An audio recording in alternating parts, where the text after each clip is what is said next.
I can't teach a semester of nonprofit accounting in an hour. And I can't even teach the 990 in an hour. There's no way. The class that I took with the IRS that was taught to tax professionals was 4 hours.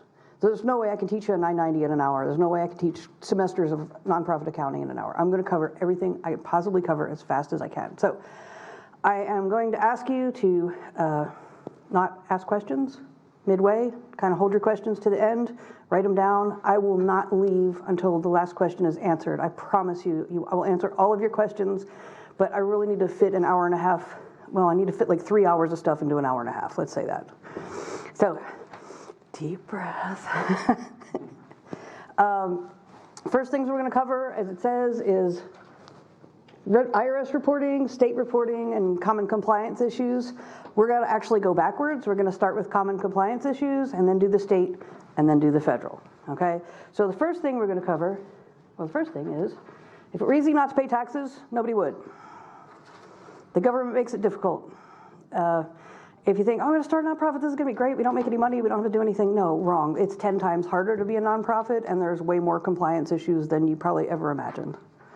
So if it was easy, nobody would pay taxes. The government makes it difficult. I'm making the following assumptions. One, that you're incorporated in the state of Arkansas. Two, that you're already approved as a 501c3 entity. If you are a different kind, do I have anybody here that's not a 501c3 that's a different kind of nonprofit? Nobody? Fraternal organizations? No? Good, okay. I'm going to assume that you have funding sources of some sort. You're doing fundraisers or sole memberships, or you have some kind of funding source. If you're just starting out, that's fine. I'm going to assume you have a mission statement. We're going to get more into the mission statement. You know what I don't have? I don't have the handout, so I don't know what's on your left-hand side pages. What do you know? Okay. Yeah, Dan, could you grab, no, not the handout that everybody else has, so I can see what's on the left-hand side pages. That's what I don't have. I do have a page that explains what your mission statement needs to be and what it covers. And also that you have programs, or a program, which is how you carry out your mission statement. Your day-to-day activities is how you carry out your mission statement. Those are the assumptions that you already have those things. If you don't, that's fine. That's something we need to work on. All right. Start with common compliance issues. 16 things I'm not going to talk about. Why is that? Because I'm supposed to be talking about federal and state compliance, but I want to make sure you didn't miss anything, so 16 things. Let's start with the first 5. First, you have to have a board member. You have to have at least 3 people on your board in the state of Arkansas. You can't just have a nonprofit and just, it's mine, I'm the only person. No. You have to have at least 3 people on the board. They can be related parties. I also strongly suggest that you have what I call that guy on your board. That guy that's always like, how are we going to spend this money? How are you going to pay for this? We can't afford that. You don't have a budget for this. You need that guy on your board, because if you don't, you're not going to be well funded. 2, bylaws and a conflict of interest policy. You also need that. So what's bylaws? It's your structural document. It's how you vote, and how many people are on your board, and what kind of terms they have, and what state laws you're practicing under. It's not your policy manual. You don't have day-to-day stuff in your bylaws. Well, this person does this, and we're going to fire this person, and this is our policies for hiring. None of that's in your bylaws. Your bylaws are your structural document. The other stuff is a policy manual. Number 3, your charitable purpose. That's what's on your left-hand page in the handouts. That's what I call the box. You have to fit in the box. You cannot do something else and be a 501c3 charitable organization. You have to be in this box. So you have to be charitable, religious, educational, scientific, literary, testing for public safety, international sports competitions, or prevention of cruelty to children and animals. That's it. The next part defines what charitable is. If you are doing anything else that is not a charitable cause, according to the IRS, and it does not qualify you to be a 501c3. Note at the very bottom, above the dashes, it says raising awareness is not a sufficient activity. I have a lot of people come to me and say, oh, I'm going to start a 501c3, we're going to raise awareness about cancer. I'm like, or something. Like, no, raising awareness and explaining issues to people is not a charitable cause. It can be part of what you do, but you actually have to be doing a thing. You have to be raising money or researching or doing something. Just raising awareness is not a charitable purpose. All right, I got to move through these quick. Okay, number 4, proper meetings and minutes. You do have to have meetings with your board at least once a year. And anytime you are going to make any changes or elect to go through any activities or, oh, let's do this or let's have a fundraiser, okay, all that stuff. Have a meeting, write it down, keep track of that stuff. You have to have, and if your board changes, those meeting minutes stick together as part of the organization, not as part of you, right? Proper financial records, earnings kept inside of the organization. This is one of the big violations people lose their status over is people making owner draws. I'm the owner, I'm just going to take out some money from it. No. I'm just going to pay for a couple of personal things. I swiped the wrong card at Walmart. Don't do it. You need to have very good record keeping. Even if you're doing the 990 end postcard and feel like you don't have to do any financial reporting at all, you still need the record keeping. Nobody will see you as a viable organization, and no big donors or grantors will come to you or give you money if you don't have really, really, really good financial records. It is very important. And number 6, limited lobbying and 0 political candidates. I'll probably touch on this again later. There's 2 kinds of lobbying. Grassroots lobbying is going out and talking to people about issues, not candidates, not people. You're talking to voters about issues. So like, do you know that they're doing this? They're going to make this law. Do you know about it? Do you know it's up for voting, next week? Do you know who you're voting for or what you're voting for? You can do that. That's grassroots lobby. Direct lobby is calling up your legislators and saying, city council all the way up to the president and say, hey, how are you going to vote on this issue? This is how I feel about this, and running campaigns, sending letters, making phone calls. Okay, you can have. I have to keep doing this a lot. An insignificant amount of lobbying, of grassroots or direct lobbying. What's insignificant? A lot of years it's been like, well, 5% or less. Anybody hear the 5% rule? It's not a rule. Don't do 5%. It is an insignificant. So what is the difference? If you have 10,000 volunteer hours and like $15 sunk into it, it's pretty significant, even though you don't have a portion of your money funded into it. So you really need to have an insignificant amount of lobbying if you're thinking about changing legislation. You cannot support a candidate. I will say that one more time. You cannot support a candidate. But you will automatically lose your status. Also, if you look on the left-hand side, I'm going to cover this in the next slide, but I couldn't fit it on there. On the left-hand side, it says what to put on your receipts. I'm going to cover that under proper receipts. That is everything you need to have. So it's 1, 2, 3, 4, and then the 4 is 1, 2, or 3. So basically, if they received nothing in exchange, or if they received a prize or a t-shirt or something in exchange for their donation, or if they received solely intangible religious benefits. So that's the other thing. All right, next slide here.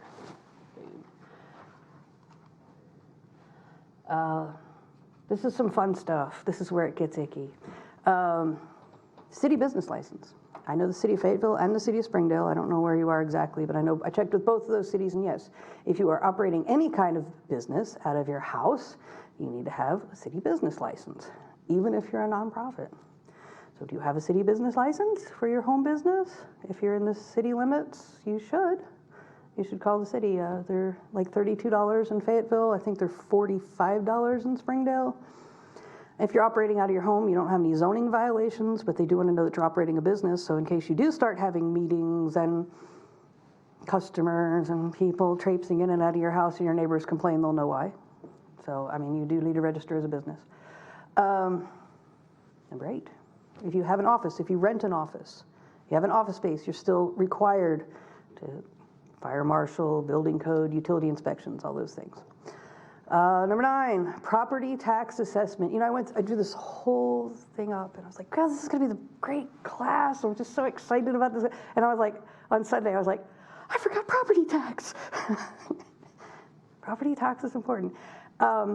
If you are a nonprofit, you can be exempt from paying property tax. Now, if you don't have real estate to pay property tax, yes. In the state of Arkansas, we pay property tax on any business items. So if you are operating as a business, which you are considered to be operating as a business, remember you have to have a business license, you need to assess your business personal property. So your copiers and your desks and your chairs and all your business equipment, back to sewing machines back there, right? Yeah, she's nodding, okay. But do you have to pay the tax on it? No, but you still have to assess by May 1st every year. And then you have to fill out the application that says we're exempt because we're a nonprofit. So a lot of these things that I'm going to tell you have to do are, well, here's the real truth, but wait a second, we're not going to pay tax on it because we're a nonprofit. And it's going to be a lot of those things. You're going to see a lot of that. That's going to be a recurring theme tonight is, yes, but we're not doing it that way because we're a nonprofit. So the government cannot read your mind. They don't know that if you're approved as a 501c3, they don't know what your charitable work is. And the county with the property tax, it's not whether you're a 501c3 or not, it is solely if you are using it for a charitable purpose. So you have to be a 501c3, but like your bookstore and stuff, you know, or things like that where you have side businesses, that doesn't wash with the county. It has to be charitable purposes only. I flipped one too many pages.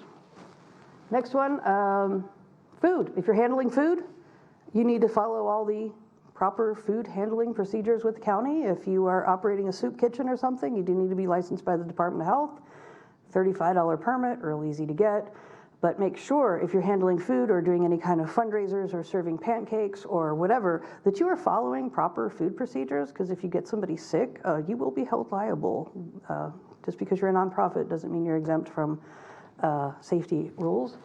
And last but not least here, alcohol. I do have somewhere in the back in the handouts, you'll see the policy from the state of Arkansas, from the Alcohol Control Board. If you decide to pass out alcohol for free for a donation, we do that a lot at events. Oh, we're donation. We're not selling alcohol, right? We don't need a permit to sell alcohol. We're not selling anything. We're just giving it to our friends. Great. If you overserve someone, or if you provide alcohol to a minor, even indirectly, like give it to them, oh, wait, I'll get you a beer, kiddo, you know.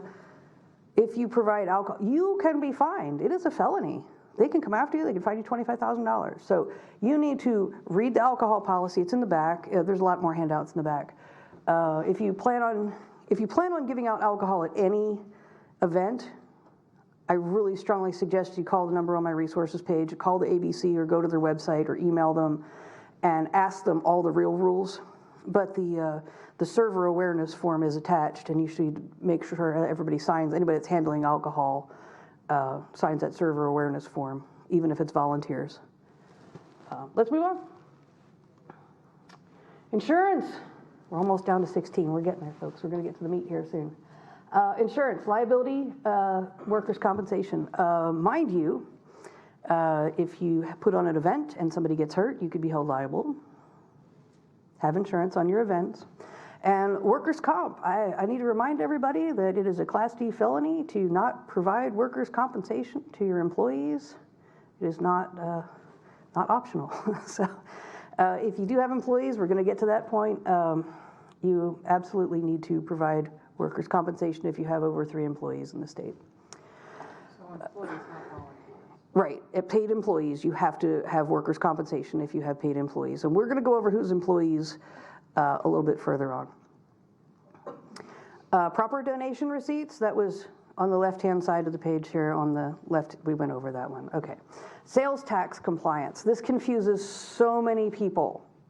This is one of the big stumbling blocks. So you go to Sam's, you got your Sam's card, you walk in and they're like, are you tax exempt? You have a business card, right? Are you tax exempt? And you look at them and say, uh-huh. And they're like, great, what's your tax exempt number? And you're like, Diane, what's my tax exempt number? Okay. Okay. What they're asking you at Sam's is if you're sales tax exempt, which means do you hold a sales tax permit and are you selling items for resale? Because when you buy stuff for resale, you're buying stuff, you're reselling it, you're sales tax exempt. In other words, the sales tax is charged to the final consumer, the last person to use something. If you're not the last person to use it, you're going to sell it in your store. The consumer pays the sales tax. You don't pay the sales tax on it. That's what they're asking you at Sam's, not if you're a nonprofit. So please don't get confused when you walk in there. If you're not absolutely selling items at a store and charging sales tax for them, you're not tax exempt at Sam's or any place else or Walmart or any stores. So they're like, oh, what's your tax exempt number? That's not what they're talking. They're not talking about whether you're a nonprofit. They're looking for sales tax exemption. You need to be selling stuff. Okay. Payroll tax compliance. Oh, that's a fun one.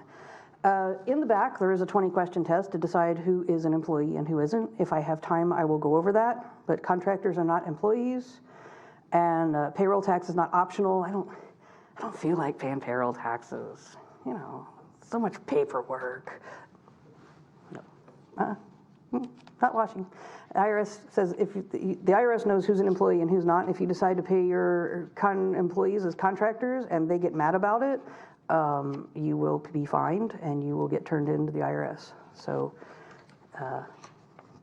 don't make that mistake. I've seen it happen so many times.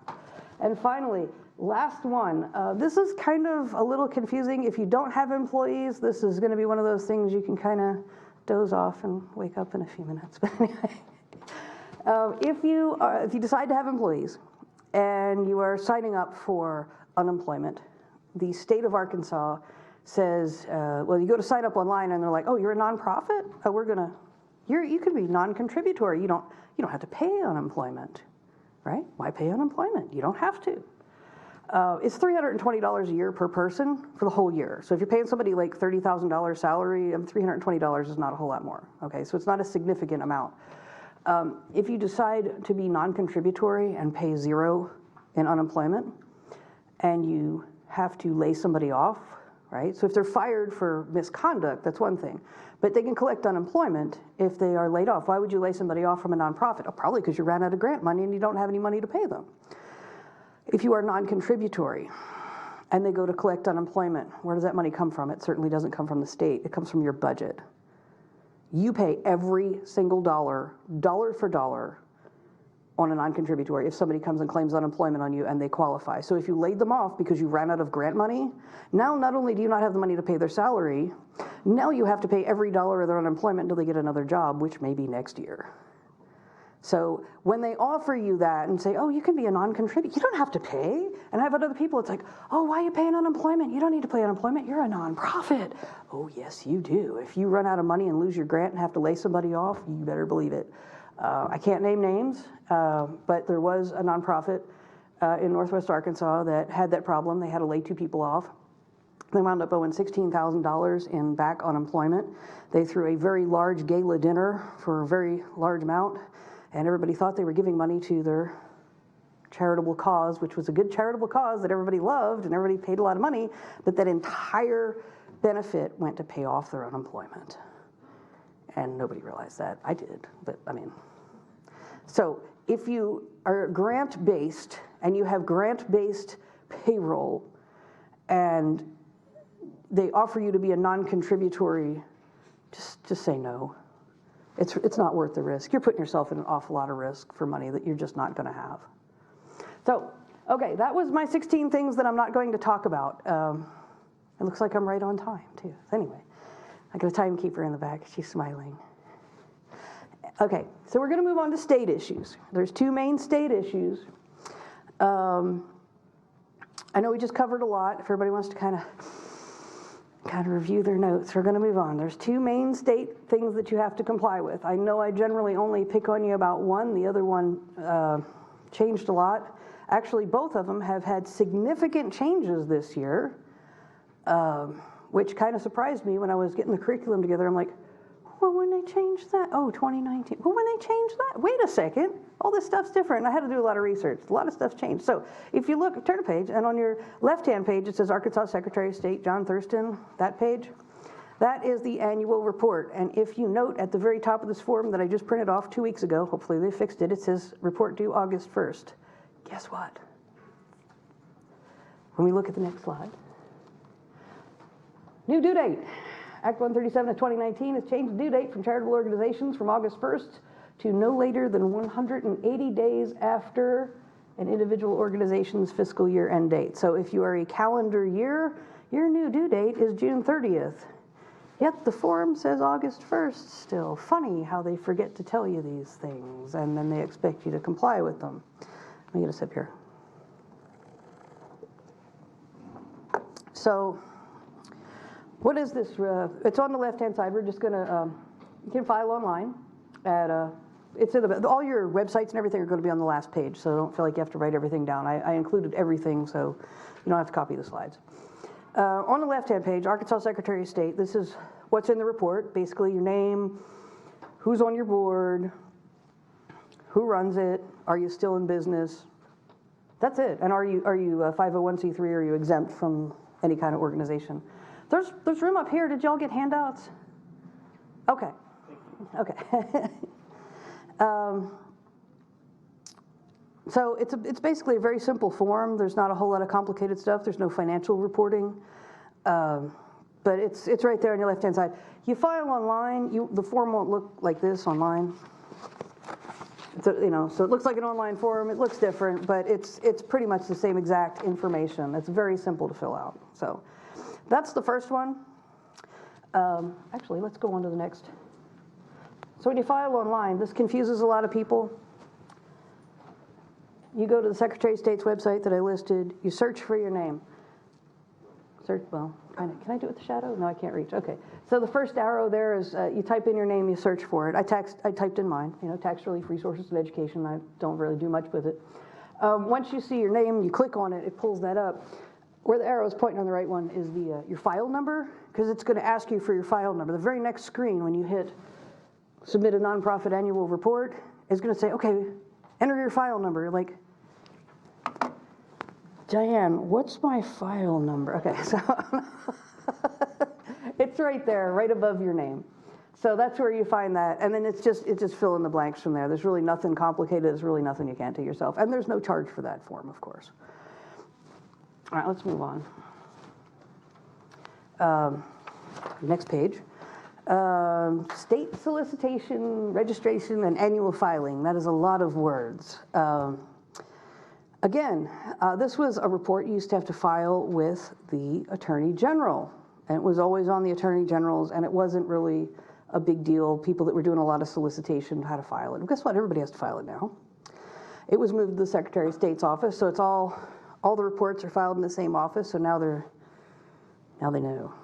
There's none of this, oh, this person does and this person, they don't have to check. They check in because it's all the same office now. Also, due date also changed with the same legislation to June 30th instead of August 1st. So that's if you're a calendar year. If you have a different fiscal year, if you end on June 30th for some reason, some school-based things are like that, it would be November.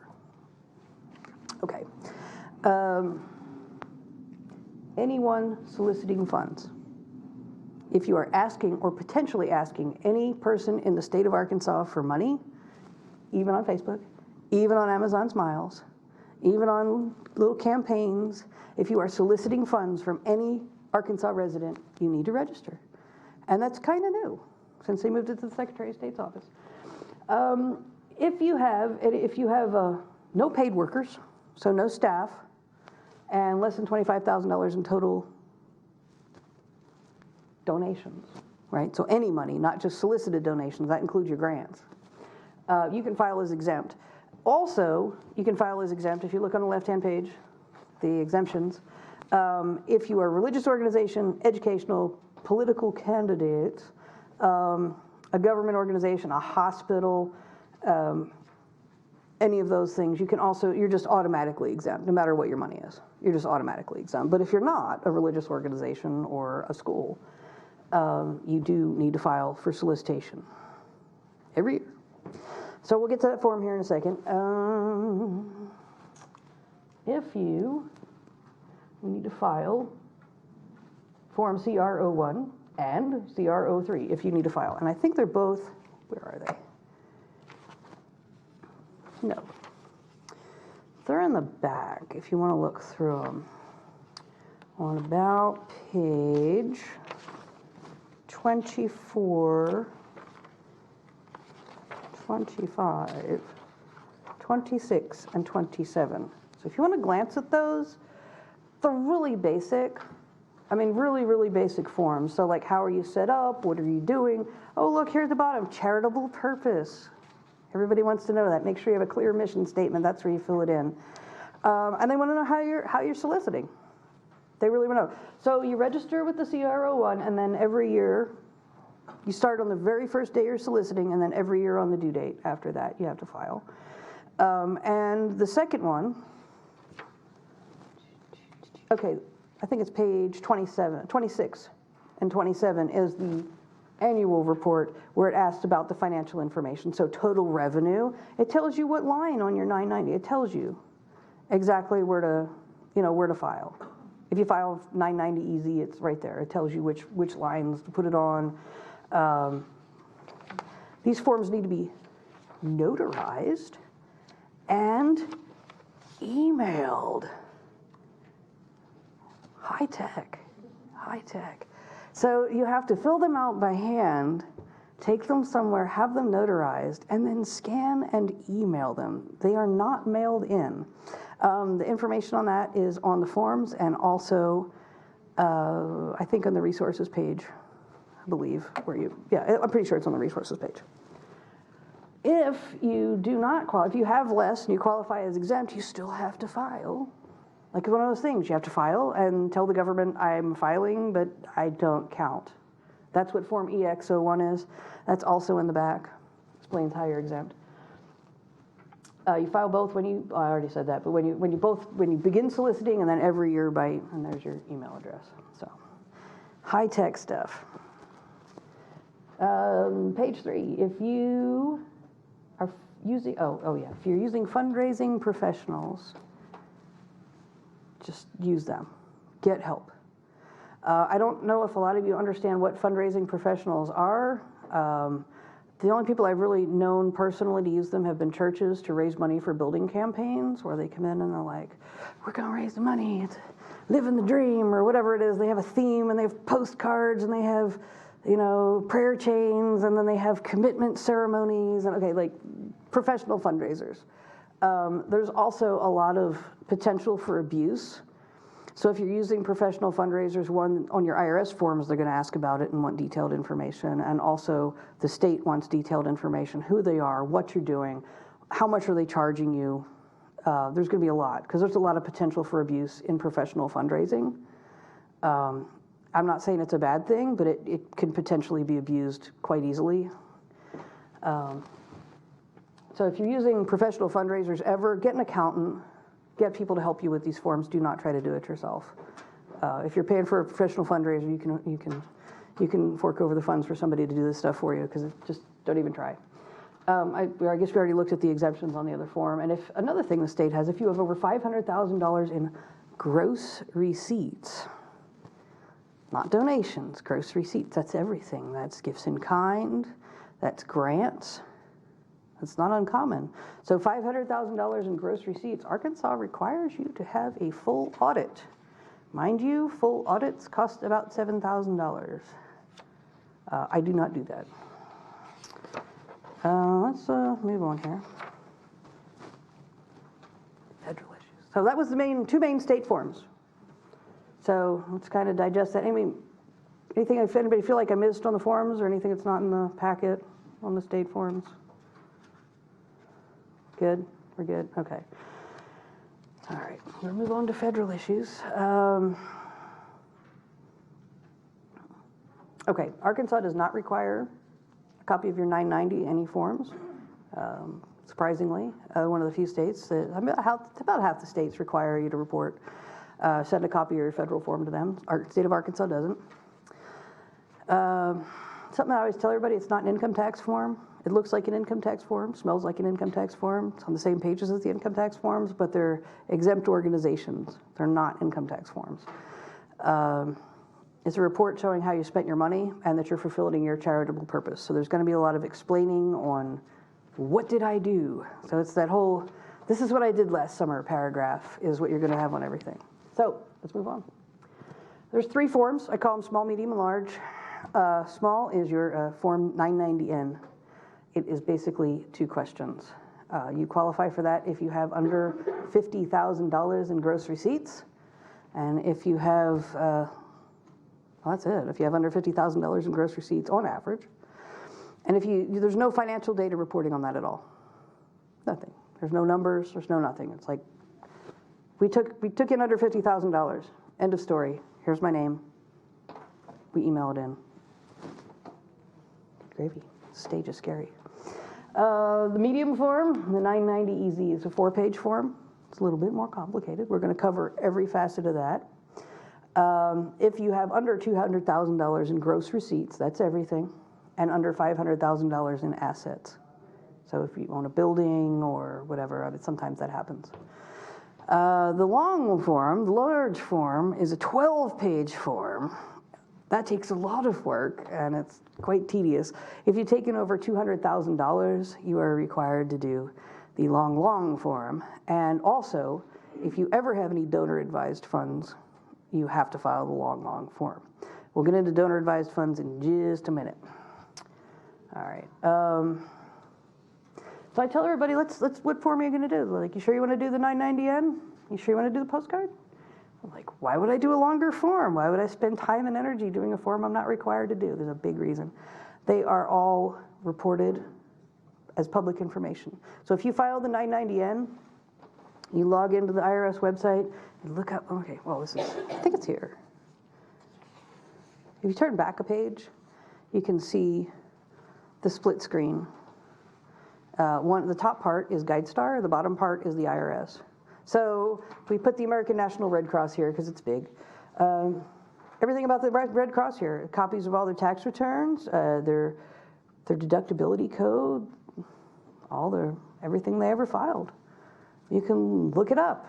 It's all public information. So when you file a 990EZ, it will show up on the website. You can see there we go. You can see what all their financial data. So who wants to see your financial data? I don't know. People that are going to give you money. So if you only took in $25,000 and had a whole bunch of volunteer hours and achieved a whole bunch of stuff and you're going for the good old Walton money, maybe you want to file a 990EZ, a little bit longer form, so when they look you up on the IRS website, like everybody does, they'll look at it and be like, look at all those volunteer hours. Oh, look at all those people they affected. So sometimes it's advantageous to file a longer form than you're required. Would I do a 990 long form if I didn't have to? Probably not, but I would do a 990EZ instead of the postcard if I'm going for grants and I wanted to be a little bit more clear. The top picture here is GuideStar, and it used to be the IRS website didn't have a whole lot of information, and GuideStar was pretty much the king of where you got your information. Not so much anymore, but GuideStar, you can pay for a membership and you can upload your annual reports and your pictures and your achievements, and you can put a lot of stuff on GuideStar to make yourself more visible. So if donors look you up to check on you on GuideStar, they can see your fiscal responsibility and your effect on the community, the things that people really want to see that they make them want to give you money. So anyway, don't forget, everything you file is public information. So again, we don't put people's addresses, social security numbers, stuff like that on tax returns because it's public information, and that would be a big identity theft issue. Due date for your 990 forms is 4 months and 15 days after the end of the tax year. That would be May 15th for calendar year people. So a lot of people are like, April 15th, no. May 15th is the end of filing for nonprofits. So you have an extra month to get your stuff together. One of the things I always say, they're reviewed by the board and signed by the treasurer. I do often have problems with people that file the 990N postcard. They're like, go back to this. Diane, can you file me a 990 postcard? It's the 14th of May. And I'm like, Sure. And then they never show up at my office to sign. So they do, even if you're filing the postcard, somebody needs to sign on the return. So just calling me up and asking me to file it. You can file it electronically yourself, or you can ask me to do it. I do them a lot. And of course, good record keeping. Good record keeping. Good accounting is the best thing you're going to need, because that's who wants to see it, your donors. They want to see how you're spending your money. They want to see, why are you spending all this money on office supplies, or why are you spending all this money on advertising, or, like, oh, look, you only spent $500 and you affected all these people and raised all this money. Like, they want to see what you're doing. Okay? The first page of the 990 Easy is on your left page now. You should be looking at that. And we're going to kind of go, I think we got one more slide. We have one more slide. The 990N e-postcard. 2 questions. Are your gross receipts $50,000 or less? And who's signing the return? Easy peasy. File online, free at irs.gov. Search those 2 things. And it's also in the last page on the resources page is where to file online if you're just going to do the end postcard. Okay. Let's move on to the medium form. Okay. Income categories. There's 7 income categories. If you look at here, where it says revenue, on this side, it says revenue, and then it says expenses, and then it says net assets. So we're going to look at it in that order. This is just page 1 of a 4-page form, so if I'm going too fast, slow me down. I live for income tax forms, so, All right. I'm not going to read them all to you. I mean, I'm sure you can read, but we have to look at, yes, all these income categories have to be separate. So there's a difference between contributions and grants and membership dues. Some people charge board dues. Some people do that. Big organizations do, and some small organizations don't realize that happens. Sometimes people charge a fee to be on their board. You want to get somebody influential, or they want them, a lot of times they have to make so much of a donation every year to be on the board to support the organization. Not uncommon. Membership dues, like PTA, right? Or PTO, whatever they, when you go to kids meetings, maybe not, have some parents, some people are nodding, some people don't go, okay. So it's like, hey, you want to join the PTA and give us $3 for a membership? What do I get for $3? Nothing, you get a membership, right? Okay, but you can charge membership dues for some things, even if they don't get anything tangible in exchange for the membership other than a membership card, right? Okay. It's not uncommon to charge membership. Let me see here. Fundraising. We're gonna touch on fundraising a few different times. Fundraising is things that you're doing to raise money that does not further your charitable purpose. Okay. So having a car wash does not, okay.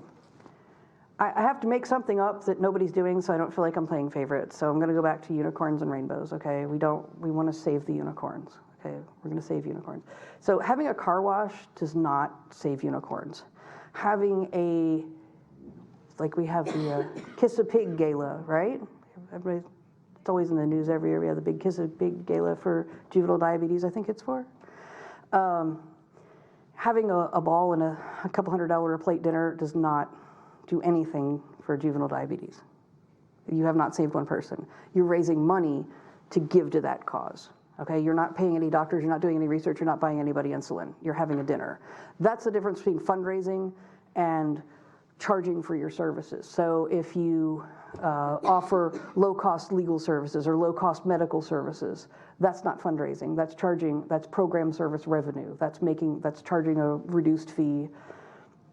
A lot of people get confused on the difference between what is fundraising. Just because you're asking for money doesn't make it fundraising. Fundraising is having events or dinners or parties.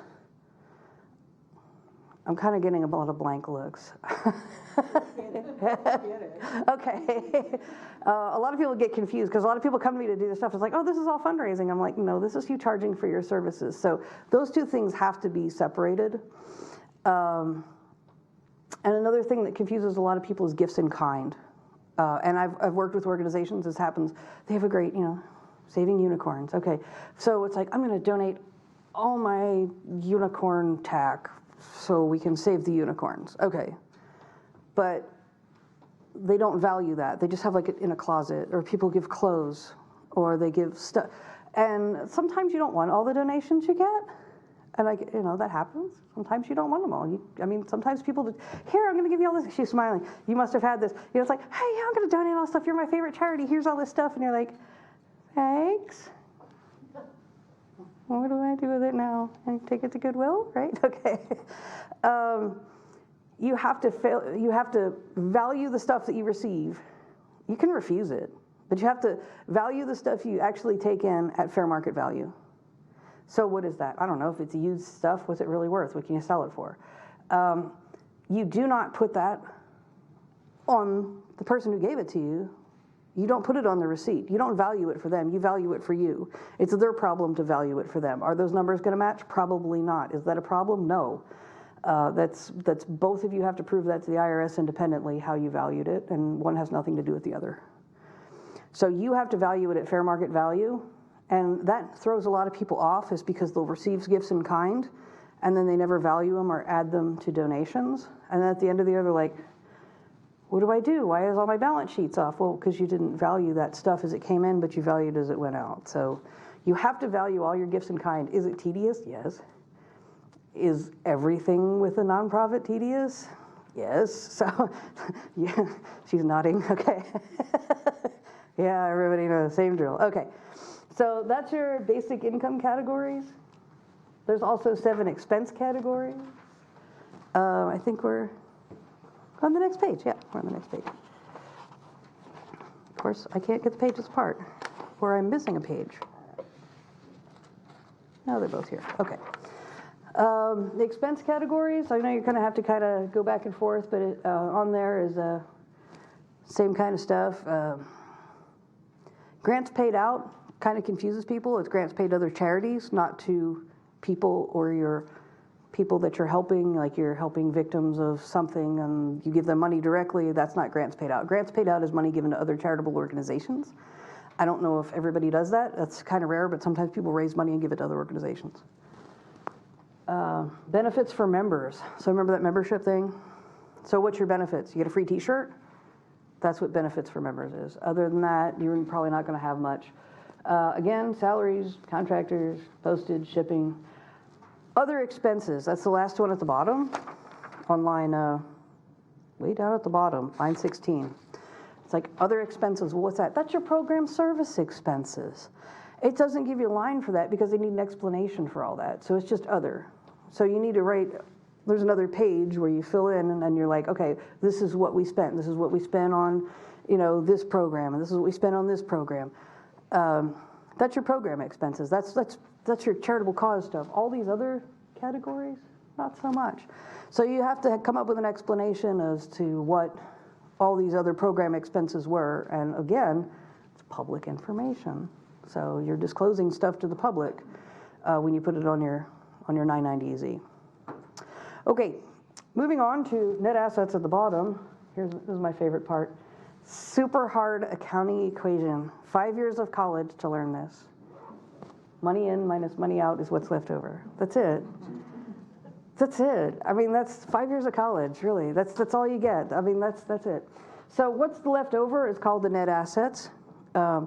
A lot of people get a little confused because we use for-profit words a lot, and then we use nonprofit words, and you're supposed to use the nonprofit words. So we calculate this 2 ways. So net assets is what would be your owner's equity, right? Or capital in a for-profit company. That's called net assets. Okay. We figured out 2 different ways. We come to the same conclusion. One is your statement of activity, which is basically that page 1. Your income, your expenses. Did you have a positive number or a negative number at the end? That's it. So in a for-profit company, we call it P&L, profit and loss statement, income statement. All those words we might have learned if we took accounting. It's called a statement of activity in a nonprofit. It's your part 1. It's your income minus expenditures. And you either have an excess or deficit is the words they use on the form. And that would be on line 18. Okay. Then we figure out the same number a different way. This is the fun part. We take your balance sheet, which is in a nonprofit, not a balance sheet, it's a statement of position. A statement of position, balance sheet, is a snapshot. It's not what happened over the year, it's where you are right this very moment. How much is in your bank account? How much junk do you have stored up in your closet that was gifts in kind that you did at fair market value? How much is that loan you took out to cover payroll, okay? We take all that stuff, where are you financially right at this very moment? So we take, where are you right at this very moment at the beginning of the period? Where you are at this moment at the end of the period. What's the difference in your net assets? That needs to match what money in minus money out equals what's left over. Okay, so we take two different statements that tie together. Your activity statement, which is all your money in and all your money out, and you compare that to beginning of the year at the end of the year. And those should come out the same, right? You'd think they should come out the same. If they don't come out the same, we have a problem and you have to refigure it. And that's where a lot of people start calling, why don't these numbers, okay. Another thing I get a lot. So the change in net assets on line 18 plus your beginning net assets equals your current net assets on line 21, and that equals line 27. So that seems like crazy, but it's a lot of accounting in a 5-minute lesson. I'm going for it. Anyway, I'm trying to think, well, all right, I see some smiles, I see some confused faces. Accounting's a little bit difficult, but you're winding up with the same number from two different directions. If it doesn't match up, a lot of the things that we see that is wrong. I see this all the time, is people spending money personally and not recording it as a donation. So it's like, oh, well, I went to the store and I bought cups and I bought coffee and I bought creamer and here, all this stuff over here. And they donate it, but then that receipt goes into expenses and it's added up as an expense somewhere along the line, but nobody ever recorded it as a donation. That gets thrown off, especially when it's a 3-person show, a 3-people board, or a 1-person show with 2 other people on the board. You're doing most of the work yourself. A lot of times that throws off your numbers. That's where a lot of it comes from, is putting money in yourself, which isn't a bad thing, but you need to just correct it and add your donations. The other thing is gifts in kind. Man, I've seen that throw off people's balance sheets so many times because they are selling it or giving it away, but they're not using the same value as they valued it on the way in to value it on the way out. So they valued all the clothes on the way in at $4 a piece, and then they give them away and value them at $5 a piece. Yeah, that's going to throw off your numbers. So you need to keep really good records for your gifts in kind. You should really have a notebook or a spreadsheet or something of everything that comes in and what you valued it out. And then as you give it away or dispose it or sell it, to value it at that same thing and take it out of inventory. I know that's hard and tedious. If it was easy to pay not to pay taxes, nobody would. That's why I say it all the time. Okay. If you look, I think it's page 16. It says page 3 or page 16 at the left-hand page. We're going to move on to important questions on pages 3 and 4. Oh, wait, hold on. Well, we're not quite the important. It's that page. This is the fun part. Your program service accomplishments. This is the top, page 2, part 3, the bottom of page 2. I'm looking at the wrong page. Hold on. Okay, it is the part 3 on page 2 that we were looking at on the one where it says net assets 2 ways or whatever. It's the left-hand side page. It's this one with the big blank part here at the bottom. It says part 4, and it's a big list officers, that one. Okay. Right above that is part 3. I want you to take a good look at the part 3 and notice that it is, I can't get this out, it's this big. That's it. This is the most important part, and it is also the shortest part. You see this? It's the one that says part 3. It's in the middle? Okay. Very tiny. That is the most important part. Why? Because that's your program service accomplishments. That is where you shine. This is where all of your stuff goes. Oh, wait, I don't have the rest of the slide up. Here we go. Here you shine. There we go. Brag, brag, brag, brag, brag, brag, brag. This is where people are going to look at your stuff and be like, oh, well, we did this, you know, we did a thing, we saved a couple kids. You know, no, this is where you go, we served 714 people at 3 events and we distributed $7,492 in food. Or 7,000 pounds of food. Okay, or whatever it is you're doing. This is, I mean, but notice how much room you have. You have like 5 or 6 words for your primary exempt purpose. You have 3 lines on each program to tell people what you do. 3 lines. How are you going to brag in 3 lines? You can attach, you know, additional, but I really strongly suggest people aren't going to like read a novel. So put your numbers on 3 lines. Describe what you did, what you accomplished in your programs in 3 lines. Is that hard? Yes. But this is where you brag. Numerical data is your best. I know there's a lot of like, if you read memes and stuff and infographics, it's always like, oh, this, by the numbers, we did this, and we had 18 of these, and we have 24 of those, and this was $85, and okay, that's what you want on here. People love reading that stuff. They love numbers. You definitely want to make numerical data on every single thing. Right? Like, just get involved. Remember how many volunteers did you have? How many volunteers served how many people? How many pounds of food did you give away? How much money did you raise, dollar for dollar? How many cancer patients did you help? I don't know what you're doing. But whatever it is that you're doing, you want to enumerate every bit of it. Clear mission statement for your exempt purpose. I can't say that enough. You have 5 or 6 words. Make sure you know what you do. And if you can't distill it down to 5 or 6 words, keep distilling it down. You need to make it real simple for people. These are government workers reading your stuff. They're really just there for the benefits, really. They're there for the paid holidays. Really, nobody works for the government because they really want to. So really make it easy for them. Make their job easy. And clear programs to accomplish your mission. I can't say that enough. Know what you're doing. So your programs are like, okay, your mission is I'm going to feed the hungry. Your programs would be, okay, I have a soup kitchen on Tuesdays and Thursdays. Okay, that's your programs. So narrow it down so you know which one's which. The next one, this is the fun part. Important questions. Page 3 and 4 is important questions. If you turn over, you'll see this one here. It says part 5. It's all questions. So what are they asking? This is fun stuff. They're asking, did you have any changes to your documents? Did you have any changes to your mission statement, your programs? Did you do any lobbying? Did you do any lobbying? Okay. They really they nail that on the lobbying, because if they catch you supporting a candidate, they will shut you down. It's the one thing you're not allowed to do.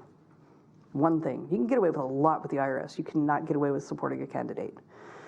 So just be very careful. And if you are the president or the treasurer, or you're here tonight, so you're in charge somehow, if you are supporting a candidate or talking politics, be really, really careful that you're not accidentally implying that it's your nonprofit. Be very clear that you're speaking personally, and I would also be very careful to just hang around with your friends and family and not get into political discussions, because it could come back on your nonprofit. It really could. Just be very careful. No matter what your personal beliefs are, just when it comes to candidates, don't even, just keep it to yourself. Because you could implicate your nonprofit if you're not careful. Social media, people are vicious. Loans to and from related parties. Did you loan the company money? Was it a donation or was it a loan? Do you expect to get it back? It's fine if you loan money to the company to get it to go. Just keep track. Pay interest. It's a real loan. Loans have interest. Just be very, it's going to ask. Did you have unrelated business income? Oh, this is the fun one. What's unrelated business income tax? Is it fundraising? Is it a business? That's another fine line you really need to draw. Unrelated business income tax is very complex. It's very complex, and I don't want to get into a long discussion because it's more than it was a problem. There was a big IRS issue just recently. They would call it the parking thing, and it's like, oh, if you pay for people's parking, it could be unrelated business income tax. I don't know if anybody saw that in the news. The IRS did fix that just at the end of December, so that's no longer an issue, so don't worry about it if you were doom and gloom people were scaring you. because the IRS made that correction in the code. But anyway, if you have an unrelated business, and pretty much you can get away with a lot of stuff with the IRS. One is buying a business, and your nonprofit can own a for-profit business. I don't know why you would, but I mean, you can. But you would have to pay corporate income tax at that point. So everything under the nonprofit is not. So make sure we stay with fundraising, programs, things that are charitable cause.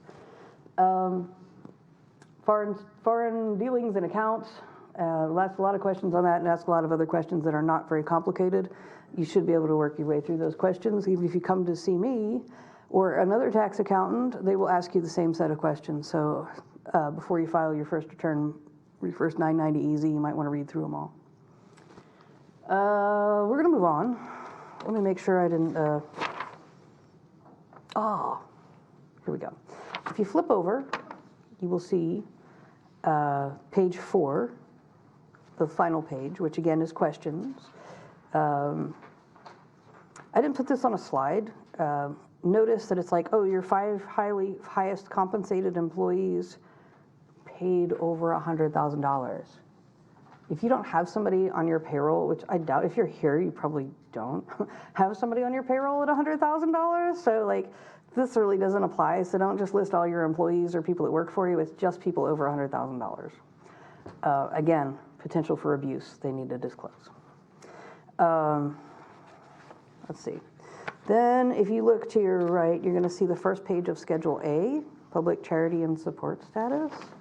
And then the page 3 of Schedule A is after that. So I am going to be going over Schedule A in detail, which is your next step in your 990 or 990EZ. Both forms have to fill out Schedule A.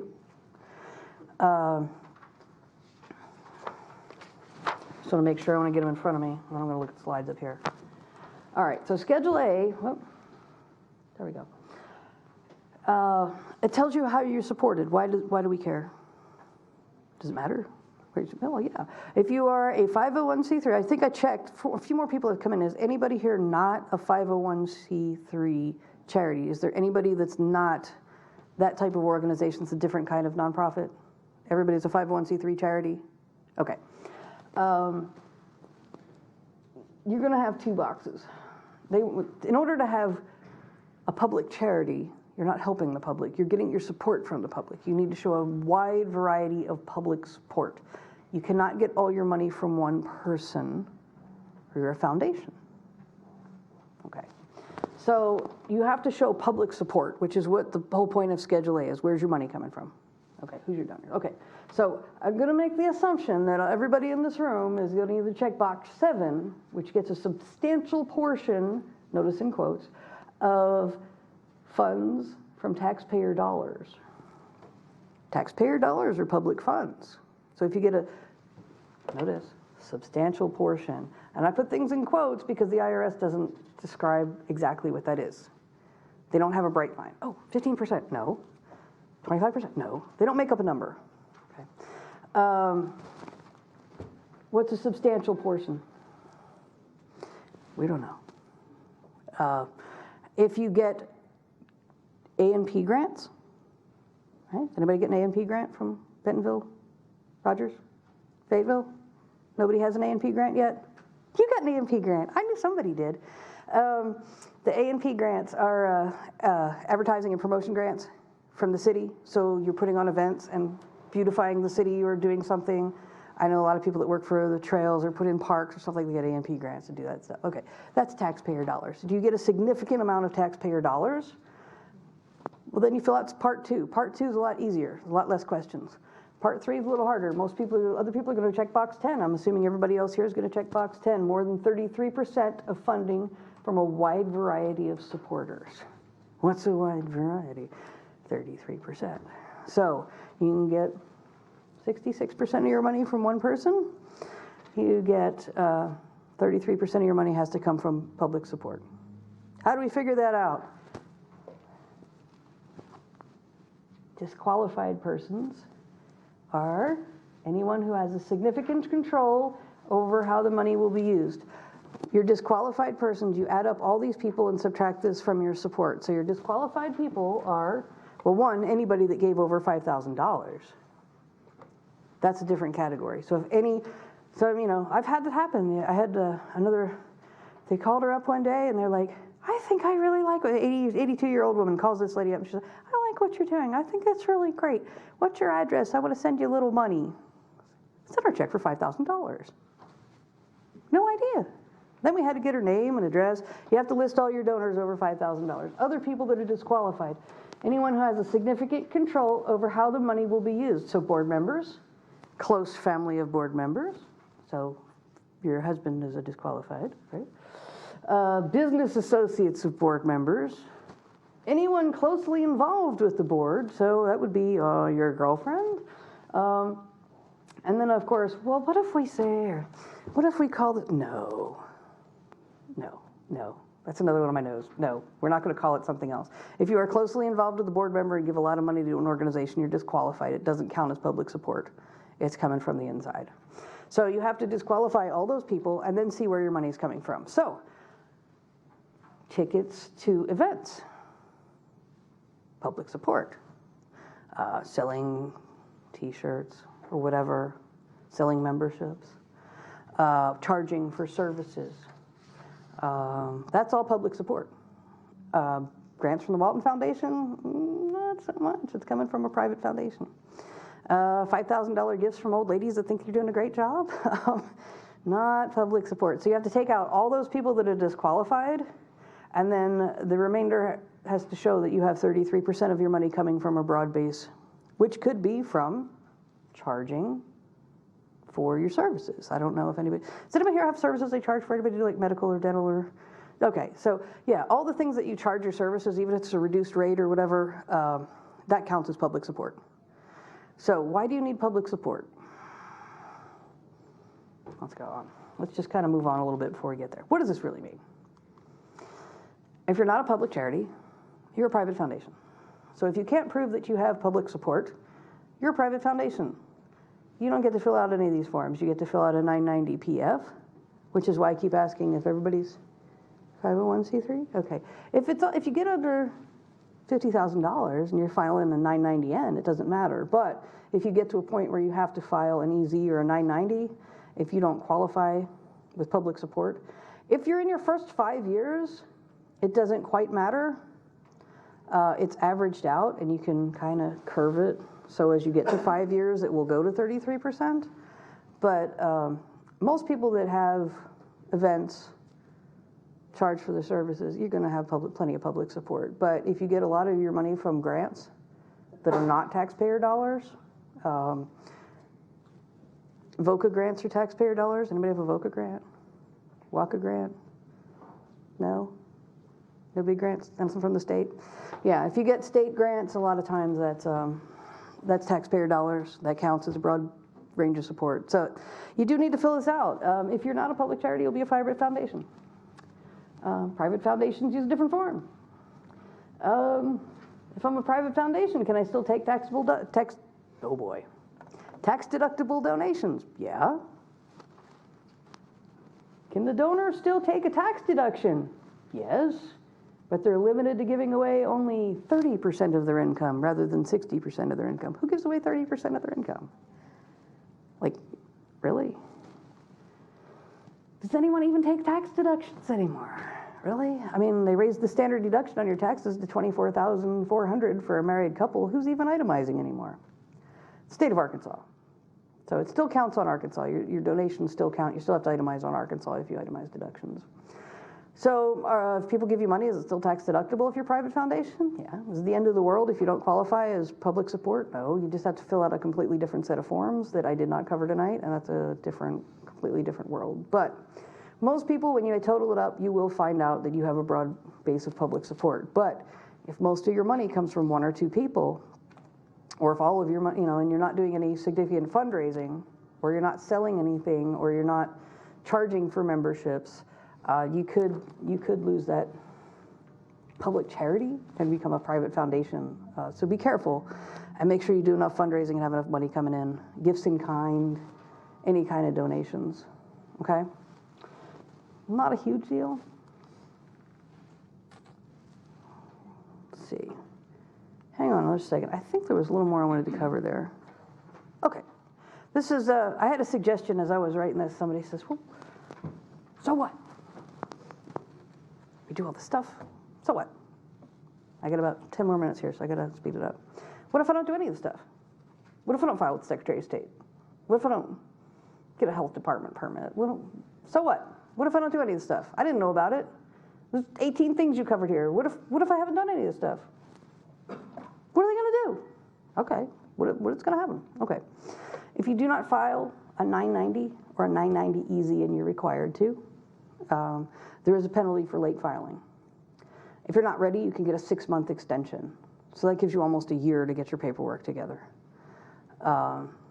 If you are not required to file a longer form, you're only required to file the 990N, the postcard, you have 3 years to file it. If you do not file for 3 years, they will revoke your status. I did have somebody get revoked recently, and it was quite a bit of paperwork to get them unrevoked. You have to reapply. You have to pay that user fee, that $600 or whatever user fee. Okay, you do have to pay the user fee again. You have to start all over from scratch. But once you start all over from scratch and you get unrevoked, it goes all the way back to the beginning. So you don't have a gap where you weren't. They fix it. They make it like it never happened. So, is it a huge deal? Well, not really. I mean, it costs money, but it's not the end of the world. What if you don't file with the state?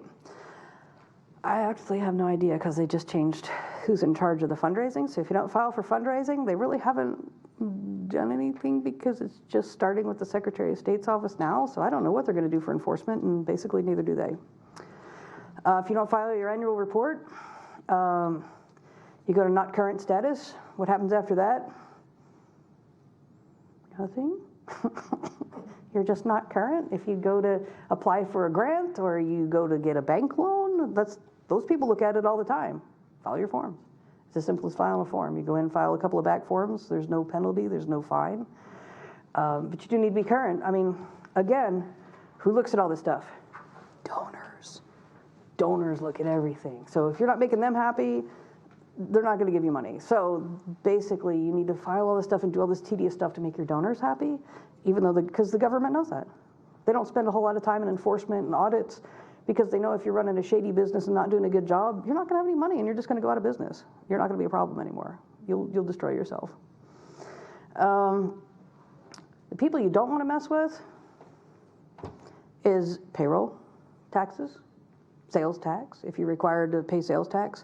I do strongly suggest if you are selling tickets to events that you personally call the sales tax division and ask, do I need a temporary sales tax permit? If you are deciding to sell alcohol at your event, you can get a picnic permit for 1 day. There's a fee for that. You have to go with all this compliance. You have to collect sales tax, so you have to pay them money. They like their cut. But you can get a 1-day alcohol permit for this spot that you have. You remember how they have the little cords around everything and the caution tape, and you can't pass over here unless you're 21. Okay, you have to set up your little bar area, but you will have to pay your sales tax that day. And trust me, somebody from the Department of Finance and Administration will be there wanting a check before you go home when you're tearing down. You do have to pay that. I would not mess with the sales tax division at all. They are not nice people. They will shut you down. They will take your money. If you do not pay your payroll taxes to the federal government, they get really cranky. Really. They get really, really cranky. Do not mess with the federal government when it comes to payroll taxes. You are taking money out of people's paychecks and sticking it in your checking account and spending it and not sending it in on their behalf. So that makes them very angry. Very, very angry. Some people you don't mess with. I wouldn't mess with the health department. If you're running a soup kitchen, make sure you're licensed. If you are handling, selling, giving away alcohol, I cannot stress it enough. I know it's very, very good. I've seen those donation jars. It's like, oh, wine for a donation, and there's just like money pouring out the top of the jar. That's great, but make sure everybody's signed and is trained as to how do you tell somebody's already intoxicated and you shouldn't serve them. What due diligence did you do to make sure that a 17-year-old didn't get a beer in their hand?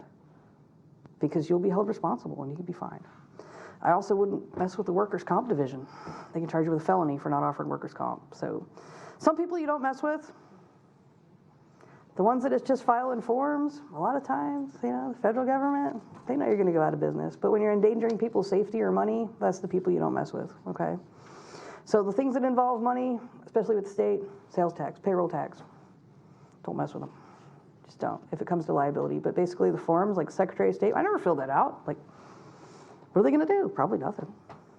They'll know your donors will find out, and they'll put you out of business. The donors will. Yeah. Anyway, let's move on. It is 7:15. I've got 5 more minutes. Additional records for the I-90 long form. The reason I'm not covering this is because it is a very, very, very, very, very long form, very tedious. It is everything that's on the EZ plus 10 times the questions about your activities. What are you handling? What do you got? What are we doing? Like, who's on your board? What are you doing? The 990 EZ gives you a much longer space to describe your programs. They give you several paragraphs. So if you have complex things that you really want to sing a sad story, you might want to do it the longer form, but it is 12 pages. It's a lot of questions. Donor advised funds. I didn't talk about that at all yet. That's really important. What's a donor advised fund? Nobody? I got a lot of blank looks. Donor advised funds is, again, like those gifts in kind. People come to you to be like, here's a donation of junk from my basement that you totally need, and you're stuck with it now. You can refuse it. Donor advised funds can be the same way, although it's not always junk from your basement. Sometimes it might feel that way. People can give you money and say, this is for, I'm going to give you money for this. So back to unicorns and rainbows. I'm going to give you, so you're basically trying to save unicorns and rainbows, and somebody comes up to you and they're like, hey, I'm going to give you $10,000 to put a giant unicorn statue in the city square. What? Like, you're going to be like, yeah. So do you take their $10,000 and spend it on something else? No, you can't. The only people that can tell you what to do with your money are your donors, and if they give you a grant that says you have to spend it on a $10,000 statue of a unicorn in the center square, you have 2 options. 1, build the statue, or 2, don't take the money. If you decide to take the money on a donor advised fund, it has to be kept separately, it has to be tracked separately, and you have to show that that money was spent for that purpose. It's really not unicorn statues. Actual example from like, all right, a million years ago. Okay, like, all right, we're talking about like 25 years ago.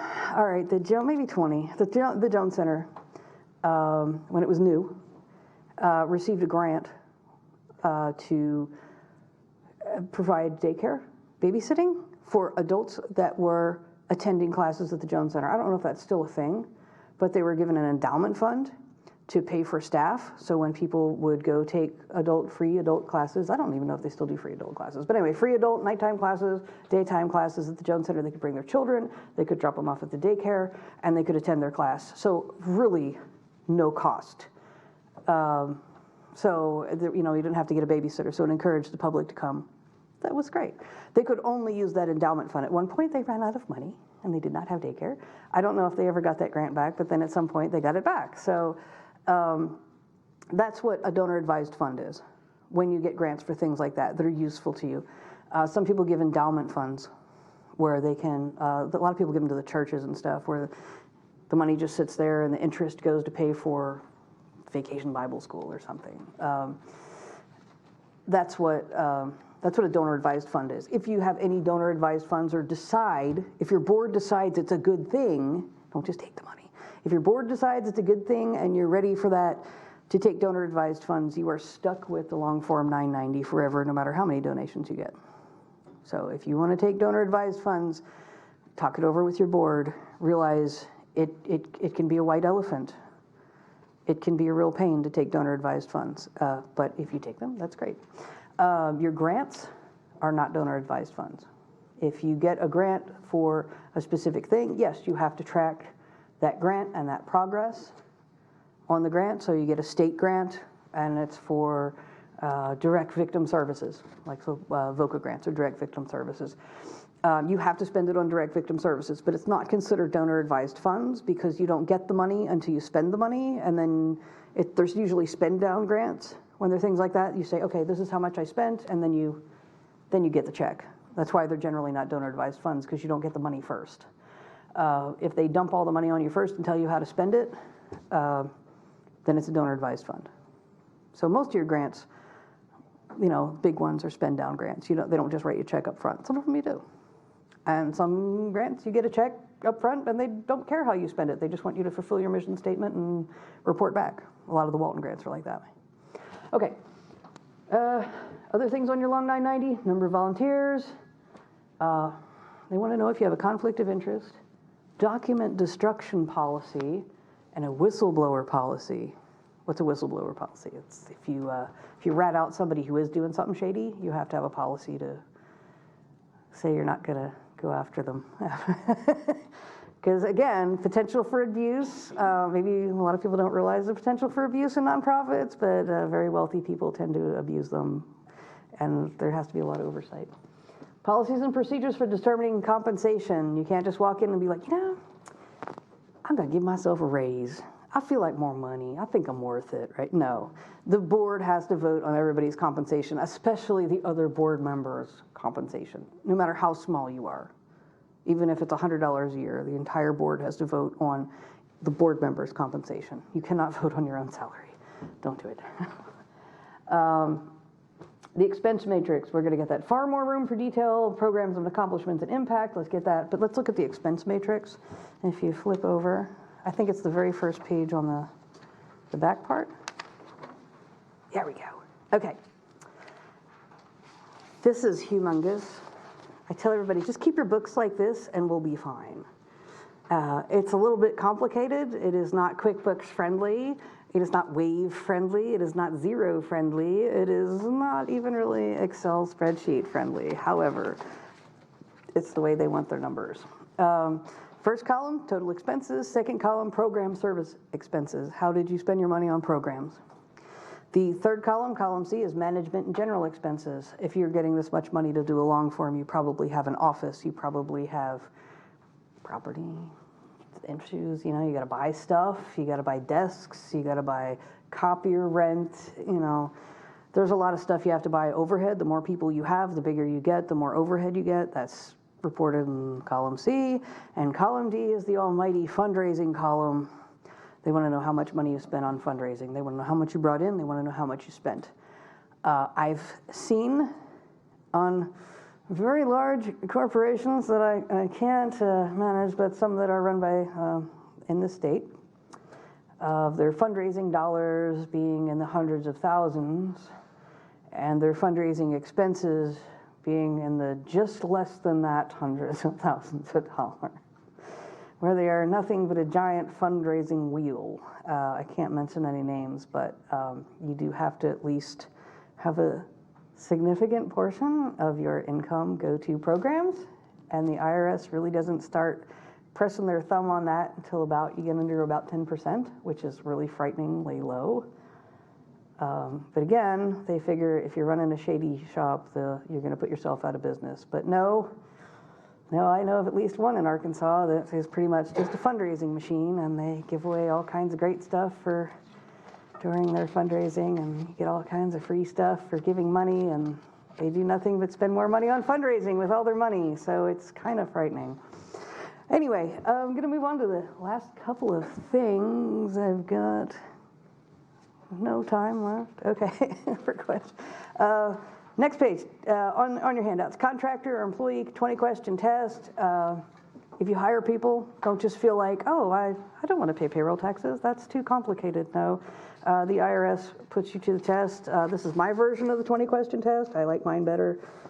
Decides on behavioral control, financial risk, and working relationship. If they are your employees, you need to pay them as employees. The forms, these forms here, it says at the bottom which form they are. A lot of times you can't really see. They don't put it at the top. I'm sorry. Way here at the bottom is the fundraising reporting forms. The name of the form is way at the bottom in tiny print. And I think, nope. Next to last page, alcoholic beverage servage awareness form that I told you would be in there. Please read that. If you decide to give away alcohol, please make every single person sign. The link to it is on the resources page. If you're giving away alcohol, that's one of the things I can't stress enough. Please, you can go to jail for over serving somebody. You can go to jail and get fined for letting alcohol get in the hands of a minor. Do not fool around with it. Make sure every person that's working under you is trained. Make sure every single person that handles alcohol has signed. That's one thing I just cannot stress enough. Okay, the resources page here. I'll probably put it on my website at some point. All the links, because Kelly's nodding. Okay, she's going to put it on the website. I don't do that. But you can type in the links, GuideStar, where to file stuff. There's also some people on there, how to file for your property tax exemption in Washington County. I did not put Benton County on there, I'm sorry. I'm sure we have some Benton County people. But you can look at it on the Benton County website. Put a couple people in there if you don't have insurance for your events. There's a couple of insurance contacts. I have a grant writer in here. If you need some help, there's an email for a grant writer. If you need a website, I am going to give a shout out to GiveCamp. If you haven't heard of GiveCamp and you don't have a website, or you have a really bad website, you can fill out an application. They haven't started the application process yet. I think they start in July, but keep noting that they have a short application process. It's sponsored through Startup Junkie and a few other places. But GiveCamp will build you a website. They do 10 a year. So if you apply and give them a good story and say, hey, I really need this, they build 10 websites for free. They get a whole bunch of volunteer developers to come in and help. So you could potentially have a website built for you for free. That's also in the links there. My information's at the bottom. I'm Diane Haggerty. I need to thank the Public Library for inviting me. I want to thank everybody for coming. This is a much bigger crowd than I expected. A lot of times the library gets like 5 people, so super excited that everybody came tonight. And now I'm going to start taking questions. I will not leave until the library throws us out. I don't even know when they close. But let me get a sip of tea here and renew my voice, and I'm ready to take all your questions. Just have at it. Yes, ma'am. So if we have people working an event with alcohol and they currently work, they're a bartender at a place here and they've already filled out this form for that work, do they still have to fill out this one? I would make sure that they did. I would, because you need liability that you did your due diligence, that they knew better. So they can't come after you. If they go after them, it's on them. You need to show that you did your due diligence, because it's not for you to go to jail if you didn't make them sign. Potentially. I've had it happen. I had somebody that's a bar owner, and other people are. I'm up to my questions section, so you're welcome to. Oh, okay. I thought she was checking to see if we were done. I did have a bar owner. They were down the street from a casino. The person was at the casino, and they had probably way too much to drink. They walked into the bar. They were not staggering. They were not slurring their words. They didn't appear to be intoxicated. Their head did not hit the floor. They did not trip and fall. None of the outward signs of intoxication. They sat down at the bar. They ordered 1 beer. They left the bar. They crossed the yellow line on the bridge and knocked 3 teenagers into the Grand Lake and killed them all. Who was responsible? The casino with the team of lawyers? Or who do you think? Well, whose insurance do you think? The little podunk bar owner where he walked in and had 1 beer and didn't appear intoxicated. That was one hard lawsuit to win. So CYA, everybody knows what that means, right? Because I can't say it out loud in a public place. Okay. So, questions? Oh, come on. Yeah. I have 2. So on the workers' comp, is it full-time employees? Any employees. Okay. It's not a number of hours. If you have 3 employees or more, and that includes supervision. 3 or 3. Okay.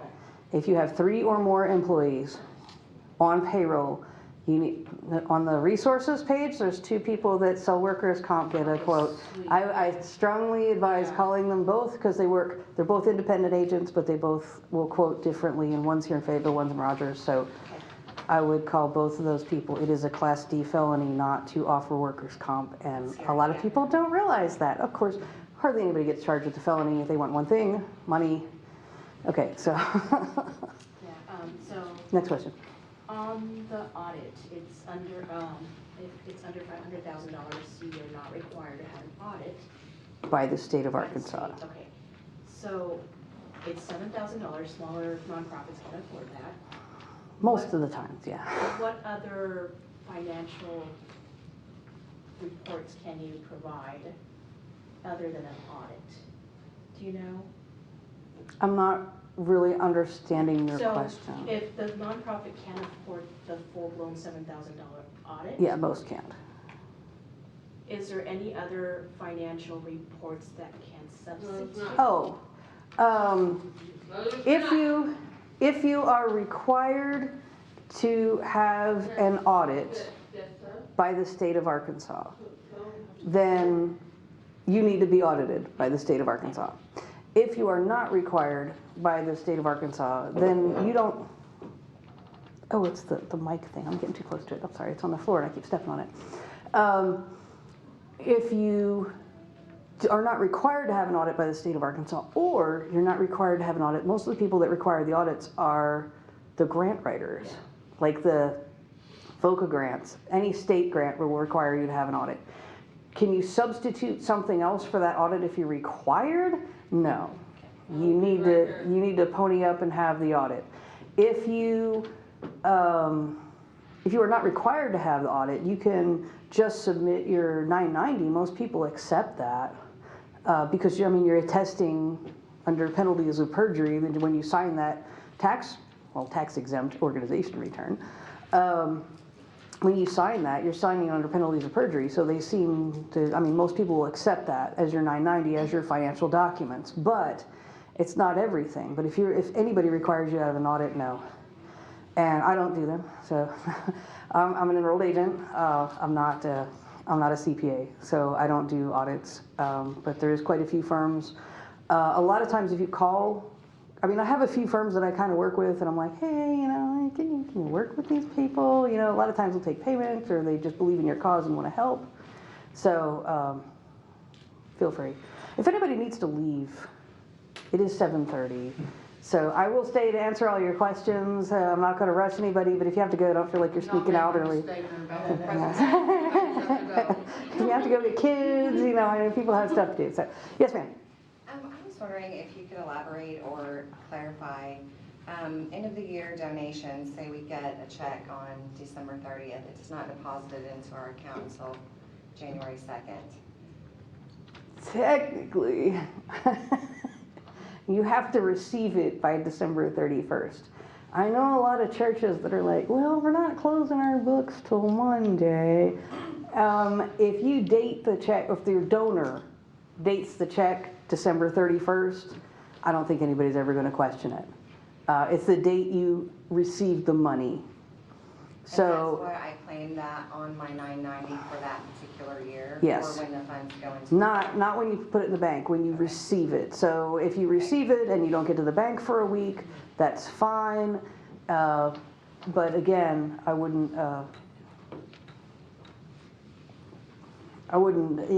say, oh, I received it, the 15th of January and the check's dated January 3rd. I wouldn't say it was December. You know what I'm saying? Sure, but if it's sure. close and they had the intention of getting you the money by the end of the year, and they put December 31st on the check, and they ran out of gas, and their family came over, and it was New Year's Eve, and they didn't get it to you till Tuesday. Okay, we're fine. They intended to give it to you. So, and as long as the check's dated the prior year. Okay. Yes, sir, over here. Regarding the public support test, Yes. you said 33% of your funds have to come from public support. Yes. Can that be a variety of grants or no? I was kind of confused. It depends on the amount. Any grants over $5,000, if they are not from public funds. So like the Walton Foundation, but if you're getting grants from, like I said, the A&P Commission, that's taxpayer dollars. It depends on the nature of the grant. Are you required to be a public charity? No. Are most people public charities? Yes. But in order to be a public charity, you have to have public support. Other than that, you're a private foundation. So if you have a couple of grants, yeah, they're spread out over different sources, yeah, probably. And there's- Depends on the amounts, and you'd have to have somebody look at your numbers specifically. And again, I mean, I say read the IRS instructions, but who does that? I mean, get somebody who does like reading IRS instructions. I mean, like there is people like that out here, like me. But it's a little more complicated than that. I try to oversimplify it, but if you look at the form and the instructions, it will show, what people are disqualified and how to calculate that public support. Okay, thank you. It's a little more complicated than that. Was there another question over here? Yes, ma'am. Yeah, so you were talking about the 990, and in Arkansas, you don't have to send that in. No, you do not. But so we're planning eventually to scale out into other states. Yes. So we would just have to do it per state. Yes, I am only speaking on Arkansas tonight. The other states, you'd have to go by their rules. And some states you do have to, and on the 990 itself, it's one of the questions is, what other states have you submitted it to? And you check the boxes, they want to know. But that's a good question. Yeah, I am only speaking for Arkansas. If you're doing business in other states, you would have to follow their rules. So, anybody else? Oh, come on now. I know you got questions. I could have been that good of a class, so I didn't cover everything. Yes, sir. 1099 miscellaneous, do we send those to the state as well? 1099 miscellaneous, like for, Independent contractor? right, do you send them? Because you have to report to the IRS for that, but I don't know if Arkansas requires you. Oh, yeah, there is a state program that if you're using software, it should automatically report to the state, or at least batch it so you can report to the state. That's a really good question. Do you send 1099s that you send out to your contract workers? Do you have to send them to the state also? Technically, yes. Is the state going to get bent out of shape if you don't? Probably not. They don't really have a good compliance section for that right now, but you should generally, if you're using software or ZenWork or something like that. Actually, ZenWork is right on the square. 1099tax.com. It's right here on the square. It's ZenWork. They're my neighbor. But anyway, they're a national organization. We're right here locally. They charge like $3 a piece to file your 1099s. They will automatically file them. So if you're using an online service, they will automatically file them with the state in all time. So yeah, you should. Or if you don't, if you do it yourself with, there's one you can mail in. There's a state copy you can mail in. If you do them on paper, but don't do them on paper. Use the software. They hate paper stuff. Anybody else? I'll ask another one. Yes, ma'am. What about sales tax in, like, if we have a thrift store? Do we, Okay, it depends. And I hate giving people that answer, but it's the truth. That is on like a case-by-case basis. It depends on how you're getting your items. If they're all donated and you're just reselling them and all the money's going to further your mission, then no. But I wouldn't just make that assumption and not get a sales tax permit. I would definitely call the sales tax division and say, hey, this is what I'm doing. What do you think? And they'll be like, well, yeah. And then you're like, hey, what's your name? What do you have an employee number? And write down the date and for why you don't have a sales tax permit, because this person that works for your department told me I didn't need one. So you did your due diligence. It would definitely be on a case-by-case basis though, because they would have to make that determination if you're doing it for profit or whatever. Also, same answer if you are selling tickets to an event. I have 2 nonprofits. One of them's here in this room. And they have to charge sales tax for their events. And then I have another nonprofit. I'm sorry? Okay, just a minute. I have another nonprofit that puts on events, different kind of events. And they are also selling tickets, and they do not charge sales tax. They got a completely different answer from the state. So it really depends on what you're doing. So when it comes to, if you need to charge sales tax, if you're charging for something, I'd really call the state sales tax department and ask, tell them your particular situation, where you're getting your stuff, what you're doing, why you're charging what, and do you need to charge sales tax? It's that easy. Anybody else? No? Getting a thumbs up from the back? Anybody? All right, well then I'm just gonna say goodnight. I'm gonna be here for a while. If you have further questions, if you think of something, I'll be here for a while. Everybody leaves if you have any further questions. Other than that, thank you so much for coming. It's been great. It's been great. Thank you so much. And thank the public library and all their staff for helping out and printing all this stuff. And